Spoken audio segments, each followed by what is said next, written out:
Facts on top of facts. You already know how I do and how I give it up. Listen to this, right? Listen to this good.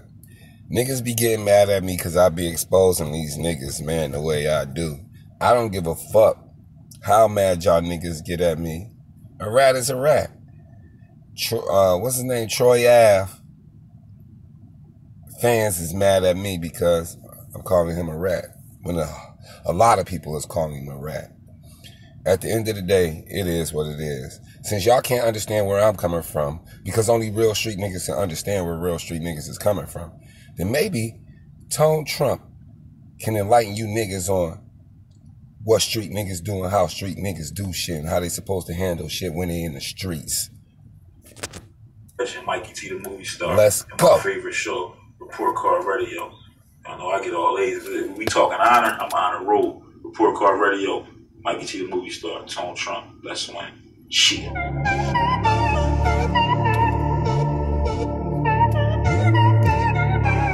But what's your thoughts on artists keeping to the street code once they started to actually break in the industry? I feel like if you somebody that come from the streets, if you wear the uniform of a street dude and you are of the streets and you make a living off that culture of the streets, I feel like you should abide by the laws of the streets. You know what I'm saying? If you somebody, a lot of these artists have made millions and millions of dollars portraying and as if they're a part of the streets. So I feel like you are a part of that culture. Now, I think there's a difference between that. We talking Mariah Carey. If she's getting out of, God forbid, if she's getting out of her car and somebody tries to rob Mariah Carey, I feel like Mariah Carey is allowed to cooperate with the police. I don't feel like she's a part of any type of street code or street. She's an artist. Mariah Carey's situation would be a little different. I mean, imagine if she calls the police saying that Eminem's been harassing her. I feel like she's allowed to do that. I feel like a citizen is allowed to call the cops. I feel like that's who they're for. Like, my mom don't gotta stick to no street code.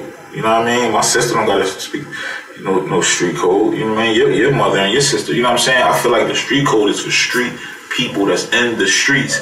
And artists, that's why artists have to be careful with drawing that line. If you created your whole image and everything is about you just gangster, you gotta stand what you do and everything that come with it. It can't be, now because things went bad, no, the streets ain't this and the streets ain't, I ain't part of the streets. No. You gotta take what come with that. It's just like dudes in the streets. You can't be doing all this running in the streets, all this trapping, and then when the folks come get you, now it's like, point your finger. No, stick to what you do, stand what you do.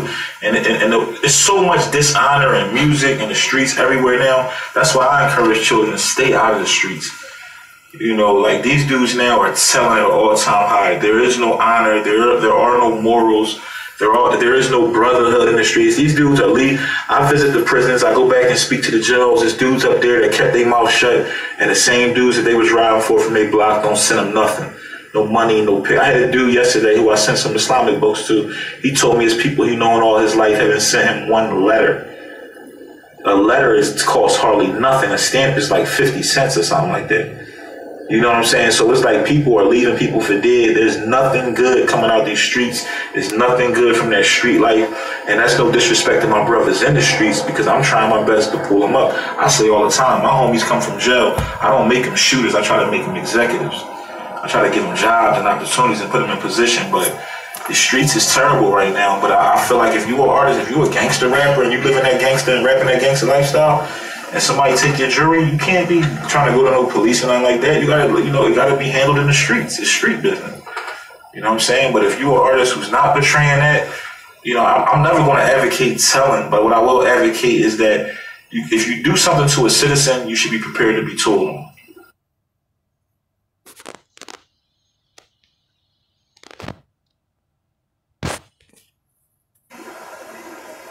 And that's just the fact of the matter.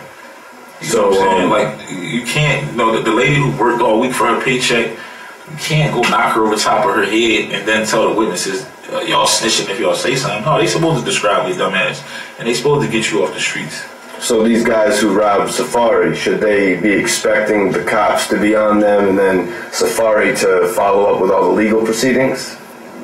Well, I mean, with all due respect, if he on the radio crying about it, I'm pretty sure he definitely gonna go to the police station.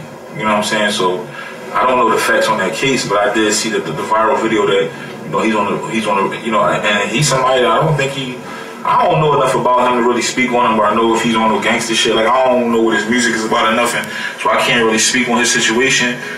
But I will say this: if I rob somebody and they went on the radio like hours later crying, I would be trying to think I would probably be pretty sure that they're going to go to the police.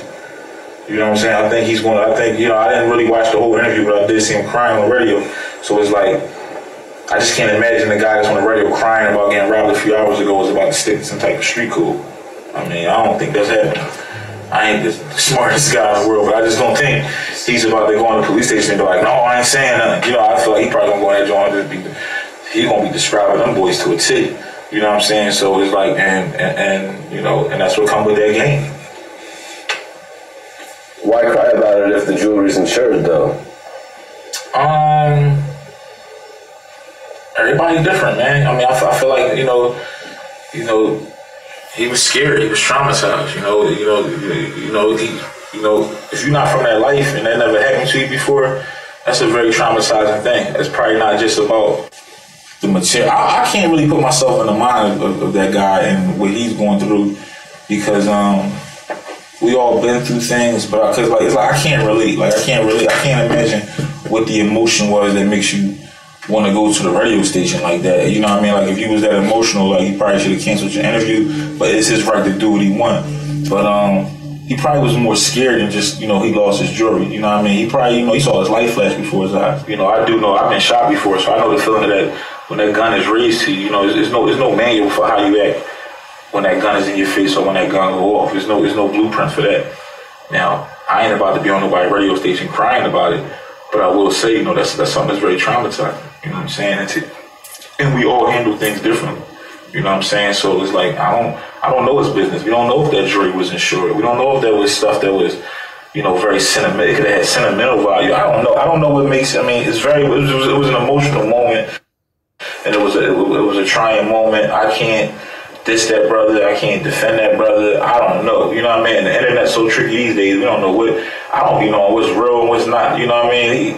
You just never know these days. You know what I'm saying? But what I will say is, to the brothers that's out there, taking jewels and stuff like that, man, it's a perfect scenario. These dudes is going to tell on you. So, you know what I mean? You see what he doing, you know what I mean? And people are looking at it like, I see people defending him, telling on him. You know what I'm saying? People nowadays, you know what I mean? So it's like, find another way to get money, man, because these dudes will tell on you. Back in the day, a dude got his chain took, he charged to the game. You know what I mean? He go get his justice in the streets, and then he go get a new chain or whatever. You know what I mean? But nowadays, you take somebody's chain, they going to the police, and fast, and to the radio, and crying. You know what I'm saying? So it's like, oh, that's a lot. You know what I mean? Like, they gonna play all that at trial. Like, that's a lot. So, So Trump, can I ask you one more question? Sure.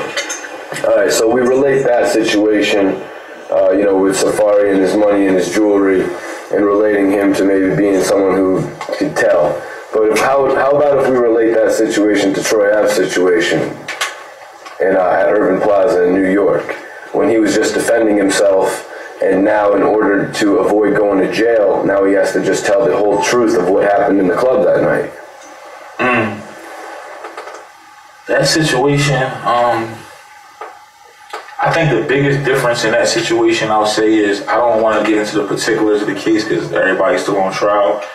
But what we do know is Troy Ave portrayed himself to be a street guy.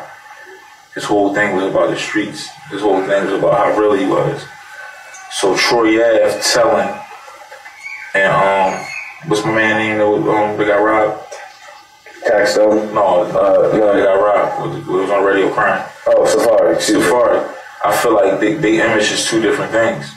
I don't know much on Safari, but I never seen him talking about he from the streets and nothing like that. I never seen no gangster bravado on him. So Troy Ave portrayed an image that he said was real and was authentic.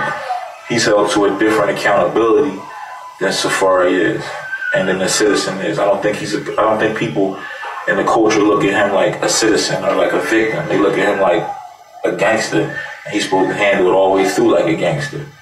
And that's all I can really say, because like they both still on trial, and that's an unfortunate situation. That's a situation that They should be showing that in young black schools. They should be showing young brothers that's all on this internet threatening and all that stuff, show how that stuff really ends. Because no matter what, the facts we do know is somebody's dead. Somebody's mother lost her son. Somebody else is going to go to jail for a very, very long time and lose their career. Somebody else possibly lost their honor if they ran. And the key word in all of this is loss, loss, loss, loss. Lost lives, lost honor, lost opportunities, lost money. Everybody lost. Nobody won. All the people that instigated that for all these years, they gon' guess what? They get up, they going to work tomorrow. They going on vacation. They going to the playoff games. They living their lives. Y'all young brothers, stop instigating. Don't let a coward like DJ Vlad get you in front of these cameras and have you talking about another brother that's trying to just chase his dream. We all in this together. All of that dissing and beefing shit is played out. Don't let a coward, a chump, a punk like DJ Vlad have you doing stuff. Don't let Mikey T, don't let anybody, because they can't make you do anything. If you get in front of this camera and you say something, you can't be mad at Mikey T. You can't be mad at none of the sites for putting you up because you said it. Hold yourself accountable. I have gotten in front of the cameras and said some stupid shit in my days. And as much as I regret it, as much as I hate it, it was done. It was said. I can't blame nobody. And that situation that he asked me about with Tech Stone, Troy Ave, and that whole situation, all you see in that situation is loss. And I hope we all learn from that. I definitely learned from it. You know what I'm saying? It's one of the reasons why, I always had pride, want to be one of them dudes. Man, I ain't got no security. I need security. Everywhere I go, people recognize me, and I don't know who they are. That's dangerous. That's a danger to my children. That's a danger to myself. You know what I'm saying? I owe it to myself to make sure I'm on point. I'm a boss. Every president, every governor, every leader should have, armed security and do it the right way, because that's why we always was catching gun charges and all of that stuff. No, we moving smart now. We got to learn from others' mistakes. That situation is so real and so, tragic. Like I said, it was a funeral. You know what I mean? Its lives were shattered. And it all started over Twitter. From what I know, you know what I mean? So that's all I'm going to say on that, man. Free the real. Yup. So now, like I was saying, Tax Stone is about to do a lot of time because Troy Ave is about to snitch. For him wanting to be a gangster, his boys want to be a gangster. His boy lost his life because they want to be gangsters. They talk that gangster shit, live that gangster life, and gangster shit happen. Everybody want to be a gangster until they get shot.